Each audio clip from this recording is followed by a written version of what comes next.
ఈజీగా లోపలికి వెళ్ళిపోతాయి అన్నమాట. మొత్తం ఉప్పు, కారము, చింతపండు అవన్నీ దీనిలోకి వెళ్ళి టేస్ట్ బాగుంటుంది అనమాట. అందుకని వీటికి కాలికి ఘాట్లు పెట్టుకోవాలి.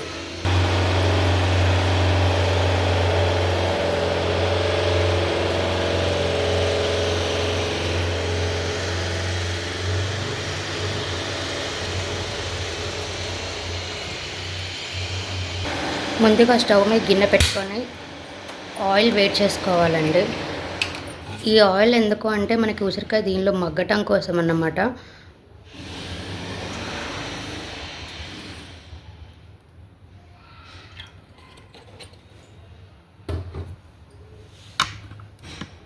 ఈ ఆయిల్ కొంచెం వేడైన తర్వాత ఘాటు పెట్టుకున్న ఉసిరికాయలన్నీ దీనిలో వేసుకొని ఒక 10 నిమిషాలు మూత పెట్టుకుంటే ఆ ఆవిరికి మగ్గిపోతుంది అనమాట ఆ ఉసిరికాయ మొత్తం. కానీ నేను ఆయిల్ మగ్గేలోపు వెల్లుల్లిపాయలు తీసుకొని శుభ్రంగా పొట్టొల్చుకోవాలన్నమాట. ఏ పచ్చళ్ళలోకైనా వెల్లుల్లిపాయ ఉంటే బాగుంటుంది. కొంతమంది ఇష్టపడే వాళ్ళు ఉంటారు, ఇష్టపడని వాళ్ళు ఉంటారు. ఇష్టపడిన వాళ్ళు ఉంటే స్కిప్ చేసేసుకోవచ్చండి. ఎవరి టేస్ట్ని బట్టి వాళ్ళు వేసుకోవచ్చు. వెల్లుల్లిపాయ అనేది ఆప్షను. మా ఇంట్లో తింటారు కాబట్టి నేను వెల్లుల్లిపాయ వేస్తాను అనమాట.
ఇక్కడ పక్కన పెట్టుకున్న చింతపండుని మొత్తం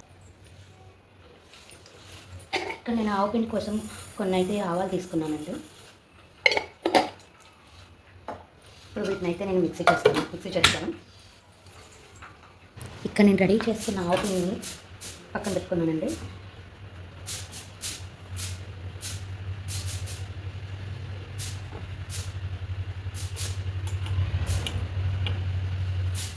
అలాగే ఆవుపిండితో పాటు మెంతిపిండి కూడా పెట్టుకోవాలి. ఉసిరికాయ పచ్చళ్ళకి ఆవుపిండి, మెంతిపిండి వేసుకోవాలండి. ఇక్కడ నేను ఒక బౌల్లో ఒక గ్లాస్, చిన్న గిద్ద గ్లాసు ఉప్పు తీసుకున్నానండి.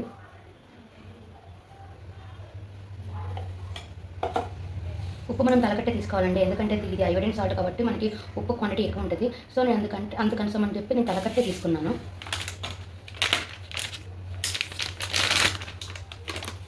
నేను ఉప్పు ఏ గ్లాస్ అయితే తీసుకున్నానో అదే గ్లాస్తో కారం వేసుకుంటున్నాను.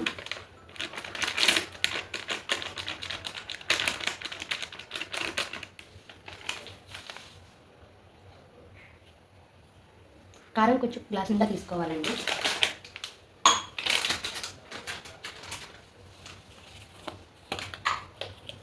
కొంచెం మెంతిపిండి వేసుకోవాలి.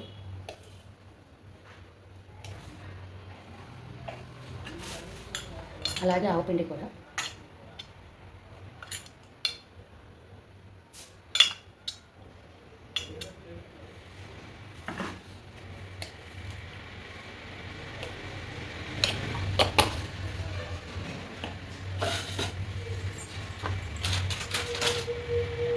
అలాగే ఉడికించి పక్కన పెట్టుకున్న చింతపండు గుజ్జు కూడా వేసుకోవాలండి దీనిలోనే.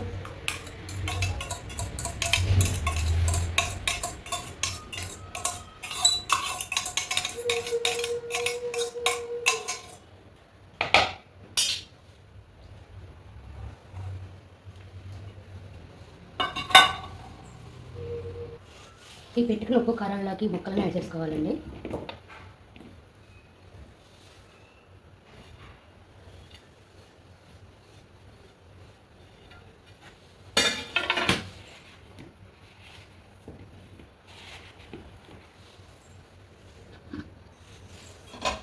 ఇందాక ఉసిరికాయలు వేయించుకున్న నూనె ఉంది కదండి, ఆయిల్ వేసి కలిపేసుకోవచ్చు.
ఇక్కడ నేను కొన్ని వెల్లుల్లి రెబ్బలు తీసి పచ్చిగా వేసినట్టు పెంచుకుంటానండి.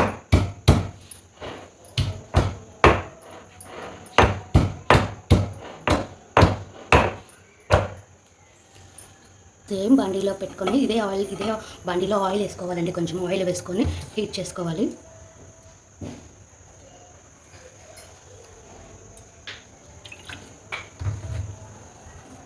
ఇది కొంచెం వేడెక్కిన తర్వాత దీనిలో కొంచెం ఆవాలు, నేను ఇక్కడ తాలింపు పెట్టుకోవట్లేదండి. తాలింపు పెట్టుకోవడం వల్ల ఈ పచ్చడి నిలువ ఉంటుంది కాబట్టి స్మెల్ వస్తుంది తాలింపు గింజలు.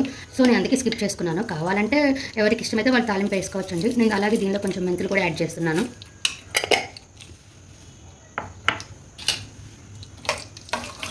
ఈ రెండు వేయించుకోవాలండి బాగా.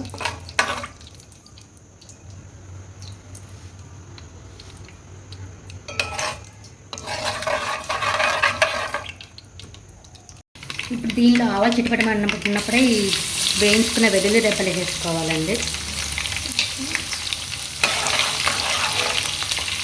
స్టవ్ కట్టేసేసుకోవాలి, ఎందుకంటే ఈ వేడికే వెల్లుల్లి రెబ్బలు వేగుతాయన్నమాట. ఇది మొత్తం చల్లగా అయిపోయిన తర్వాత మనం రెడీ చేసుకున్న పచ్చళ్ళలోకి ఇది వేసేసుకోవాలన్నమాట. ఇది చాలా ఈజీ అండి. న్యూలీ మ్యారీ కపుల్స్ కానీ లిజనర్స్ కానీ ఈజీగా చేసుకోవచ్చు పచ్చడి ప్రాసెస్ అన్నది. Thank you for watching.